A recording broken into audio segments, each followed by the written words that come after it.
ప్రతిపాడు మండలంలోని ఒమ్మంగి గ్రామంలో ఇటీవల అగ్ని ప్రమాదంలో సర్వం కోల్పోయిన మొగిలి పెద్ద సత్తిబాబు, మొగిలి కృష్ణ కుటుంబాలను ప్రతిపాడు నియోజకవర్గ వైసీపీ నేత MMR charitable trust chairman Mudunuri Murali Raju పరామర్శించి ప్రమాద సంఘటన వివరాలను అడిగి తెలుసుకున్నారు.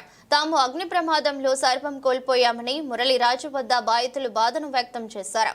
ఈ సందర్భంగా మురళీరాజు విలేకరులతో మాట్లాడుతూ అగ్ని ప్రమాదం జరిగి వారం రోజులు గడుస్తున్న బాధిత కుటుంబాలను ఏ ప్రభుత్వ అధికారి పట్టించుకున్న దాఖలాలు లేవని ఆరోపించారు. బాధిత కుటుంబాలకు తాను ఎప్పుడూ అండగా ఉంటానని మురళీరాజు తెలియజేశారు. బాధితులకు ప్రభుత్వం పక్కా గృహాలు నిర్మించి వారిని ఆదుకోవాలని డిమాండ్ చేశారు.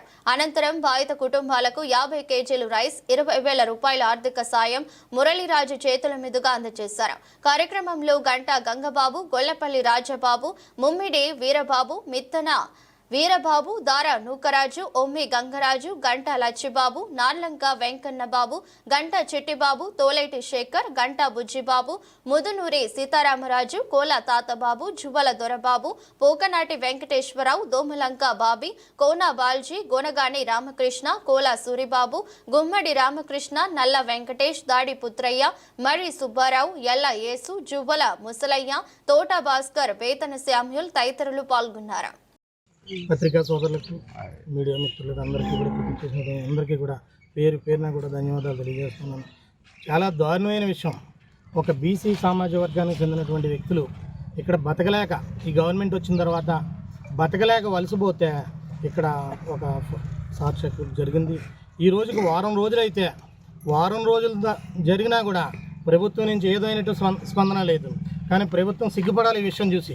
ఒక బలహీన వర్గాలకు సంబంధించినటువంటి నిరుపేదలు, ఈ నిరుపేదలు తినడానికి తిండి లేదు, కనీసం ఒక పూట బియ్యం ఇద్దామని కానీ, 10 కేజీలు బియ్యం ఇద్దామని కానీ, నిత్యావసర వస్తువులు ఇద్దామని కానీ, ఏదైనా చూద్దామని కూడా కనీసం దృష్టి పెట్టకుండా వీళ్ళందరినీ రోడ్డు పాలు చేసినటువంటి ఈ ప్రభుత్వం కనీసం స్పందించలేదు. ఈ రోజుకి వాళ్ళకి ఎలా బతుకుతారన్నది కూడా చూడలేదు.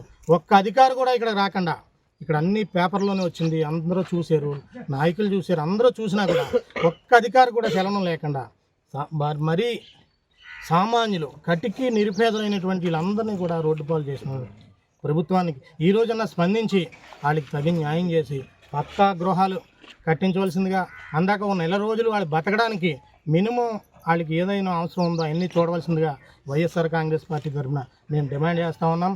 అంతేకాకుండా మీరు వాళ్ళకి పక్కా ఇళ్ళు ఇచ్చి, స్థలాలు ఇచ్చి వాళ్ళకి పక్కా గృహాలు కట్టించకపోతే భవిష్యత్తు రోజుల్లో మీరు మూల్యం చెల్లించుకోవడం తప్పదు. వైఎస్ఆర్ కాంగ్రెస్ పార్టీ గవర్నమెంట్ వచ్చిన వెంటనే జగన్ గారి దృష్టిలో పెడతాం.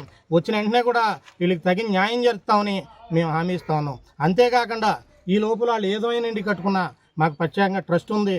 ట్రస్ట్ తరఫున కూడా వాళ్ళకి భారీ స్థాయిలో కూడా ఆర్థిక సాయం చేస్తానని ఇప్పటికన్నా ప్రభుత్వం స్పందించి ఏదైతే నిరుపేదలు ఉన్నారో, ఒక బలహీన వర్గాలకు సంబంధించిన వ్యక్తులు ఎవరైతే ఉన్నారో ఇక్కడ బతకలేక వేరే రాష్ట్రం వలసపోయి బతికితే అక్కడ కూడా బతకడానికి వెళ్ళిన తర్వాత ఇక్కడ ఈ అఘాయిత్యం జరిగింది. దాన్ని చూసుకుని మళ్ళీ రావడం, ఇక ఇలా చూడండి ఎంత నిరుపేదలు. వీళ్ళని చూసి కూడా ప్రభుత్వం స్పందించలేదు.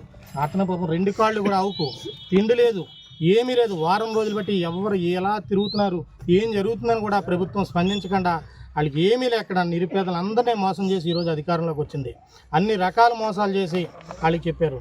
కానీ ఇలాంటిదప్పుడన్నా స్పందించకపోతే ప్రభుత్వం సిగ్గుపడాలని ఇప్పుడన్నా స్పందించి వాళ్ళకి న్యాయం చేస్తారని డిమాండ్ చేస్తూ